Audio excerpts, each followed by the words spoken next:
Desejo. Até onde ele pode te levar? De Mônica de Castro, pelos espíritos Daniela e Leonel, editora Vida e Consciência, capítulo 8. Daquele dia em diante, Daniel não voltou mais para casa. Conforme prometera a Ana Célia, Marcelo foi buscar suas coisas, e ele alugou um apartamento só para ele, bem longe de mim, sem nem sequer me deixar o endereço. Marcelo chegou meio sem jeito, não sabia o que havia acontecido. Daniel dissera-lhe que nós havíamos brigado, mas não esclareceu o motivo, insinuando que eu estava me intrometendo demais na sua vida. Marcelo era bom amigo e não fez perguntas. Logo que abri a porta do meu apartamento e ele me viu, soltou uma exclamação. Meu estado era lamentável, e ele se assustou. Eu estava cheia de olheiras e tropeçava toda vez que tentava me levantar, de tão alcoolizada. A princípio, não entendeu bem o que estava se passando. Afinal, uma briga entre irmãos não era motivo para tudo aquilo. Ele me abraçou e me conduziu para o banheiro. Despiu-me, banhou-me e me deitou na cama. Em seguida, foi à cozinha fazer café e, quando voltou, com a xícara fumegante em suas mãos, eu estava chorando copiosamente. Quando senti sua proximidade, talvez movida pela carência ou pelo vício, não sei bem, tentei abraçá-lo e puxá-lo para mim. Mas ele recusou, delicadamente, beijando-me apenas com carinho, sem desejo. Aí então eu desabei, estava arrasada. Calmamente ele acariciou meus cabelos e forçou-me a beber o café, o que acabou por me revigorar um pouco. Em seguida perguntou, olhar sério. Muito bem, Daniela, não quer me contar o que realmente aconteceu? Olhei para ele e recomecei a chorar. Dando murros na cama, com voz sofrida respondi. Oh, Marcelo, foi a Ana Célia. Ela me envenenou com Daniel e agora ele se foi. É mentira, Daniela, eu sei que é. Não é não. Ana Célia me odeia, é verdade. Pensa que sou algum idiota cego? O que quer dizer? Quero dizer que não sou tolo nem ingênuo. Sei muito bem o que andou acontecendo por aqui. E o que foi? Olhe, Daniela, não quero nem que pense que eu estou julgando ou condenando, não é nada disso. Mas creio que você e Daniel enveredaram por um caminho deveras espinhoso. Por quê? Quer que eu diga a verdade? Por favor. Algo me diz que você e Daniel, que você e Daniel andaram... que vocês tiveram algum tipo de relação. Eu desmoronei de vez. Apesar do amor, ou melhor, da obsessão que sentia por Daniel, a vergonha de haver sido descoberta me desconcertou, e não pude suportar. Só conseguia chorar e me agarrei a Marcelo, como se ele fosse alguma espécie de tábua de salvação. Não tinha coragem para encará-lo, e fiquei ali, agarrada ao seu pescoço, derramando lágrimas sentidas sobre ele. Pensei que ele fosse fazer algum tipo de comentário maldoso ou me recriminar, mas em vez disso ele me abraçou bem forte, e era como se aquele abraço tirasse de mim o peso de todos aqueles anos em que nos entregáramos àquele amor ilícito e destrutivo. Ao final de alguns minutos eu já estava calma e consegui conversar com ele. Marcelo, Bem, não sei o que dizer. Então não diga nada. Como você descobriu? Daniel lhe contou? Não, e nem precisava. Eu mesmo percebi tudo. Como? Pelo jeito como se olhavam, pela maneira como se falavam, principalmente pelo modo como você o tratava. A princípio, julguei que fosse apenas um amor platônico, e não imaginei que Daniel estivesse envolvido. Parecia-me apenas que você o desejava. Mas depois de hoje, depois do que vi aqui, do seu estado, das meias palavras de Daniel, não tive mais dúvidas. Não só você o ama, mas ele também. Já mantiveram intensa relação amorosa e sexual, não estou certo? Abaixei a cabeça e respondi quase num sussurro. Marcelo, mas o que eu posso fazer? Sei que é errado, mas não pude evitar. Não pudemos evitar. Tudo começou quando ainda éramos meninos e desde então não paramos mais. Mas agora, depois que Daniel conheceu Ana Célia, passou a me evitar e nós acabamos brigando. Ele me disse coisas horríveis, falou que não me amava e que eu só servia para o sexo. Provavelmente ele disse isso na hora da raiva. Não, ele falou sério. Enquanto não havia mais ninguém, eu servia. Mas agora eu sou um traste velho e usado e ele não me quer mais. Daniela, pense bem. Vocês são irmãos. Que futuro poderiam ter juntos? Daniel só está tentando ter uma vida normal. Não posso aceitar. Quando começamos nosso romance, pensei que fosse durar para sempre. Éramos mais que amantes, éramos cúmplices.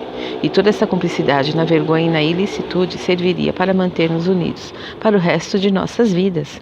Era como um pacto. Jamais poderia supor que um dia Daniel fosse me trair, rompendo nosso pacto e me abandonar. Não é justo. Ele me pertence e eu pertenço a ele. Temos o mesmo sangue, dividimos o mesmo útero, temos a mesma alma. Daniela, isso que você diz é um absurdo. Vocês podem dividir muitas coisas, mas nunca a mesma alma. A alma é única e cada ser humano possui a sua, pela qual é responsável. Será? Não seremos, Daniel e eu, parte do mesmo Demon? Não diga uma coisa dessas. Demons não existem, são criação de nossas mentes fantasiosas. No entanto, se você acredita em Deus, deve concordar que nós estamos condenados ao fogo do inferno. É exatamente por acreditar em Deus que não posso aceitar a condenação de seus filhos e uma punição eterna. Deus é a bondade suprema e jamais consentiria que as suas criaturas padecessem para sempre em agonia. Se assim o fizesse, sua bondade não seria verdadeira e ele nada mais seria do que um implacável vingador, pronto a executar os espíritos em queda, sem qualquer oportunidade de arrependimento ou perdão. Olhei para Marcelo profundamente admirada. Nunca o havia ouvido dizer aquelas palavras e aquilo me impressionou. Estranhamente, comecei a me sentir mais calma e reconfortada, como se o meu pecado não fosse assim dos mais terríveis, como se ainda houvesse algum tipo de salvação. Estava emocionada e retruquei com voz embargada. Marcelo, eu nunca vi falar assim. O que você é, alguma espécie de padre? Não, minha querida, respondeu ele sorrindo. Eu sou apenas alguém que, de tanto procurar, acabou encontrando um pouco de conforto. Não só nas minhas dores, mas também para as dores do mundo. Que conforto é esse? É o espiritismo. Ah, não, Marcelo, essa não, mas logo você, um rapaz inteligente, se deixa levar por essas crendices? Não são crendices, são verdades irrefutáveis e de profunda beleza, que só um espírito de grande sabedoria seria capaz de ensinar. E que espírito seria esse? Na verdade, são muitos espíritos que, de boa vontade, se dispuseram a nos ensinar, a compreender nossos processos de amadurecimento, transformando-os em sábias lições para o futuro. Tudo muito bonito, mas não entendo a utilidade prática disso. Por que não vem comigo ao centro espírita que frequento? Pensei durante alguns segundos, até que respondi com outra pergunta. Isso me trará Daniel de volta? Ele me olhou profundamente penalizado e respondeu: Não, Daniela, isso lhe trará conforto espiritual. Não, Marcelo, obrigada. Sei que suas intenções são boas, mas não é disso que preciso. Tem certeza do que precisa, então? De Daniel? Isso é loucura. Daniel é proibido para você. Diz isso só porque está com ciúmes. Engana-se, minha querida. Não sinto ciúmes de seu irmão, mas sim pena. Pena de vocês dois. Será? Não se sentiu traído por eu estar dormindo com você e com ele? A quem pensa que enganou? A mim? Não, minha cara, enganou a você mesma. Confesso que, logo que me dei conta da situação, senti não ciúme, mas um certo desgosto. Afinal, eu a amo e pensei que você também gostasse de mim. Mas eu gosto de você. Sim, mas não do jeito que eu imaginava. Enfim, pensei que você gostasse um pouco mais de mim e fiquei um pouco frustrado, sim.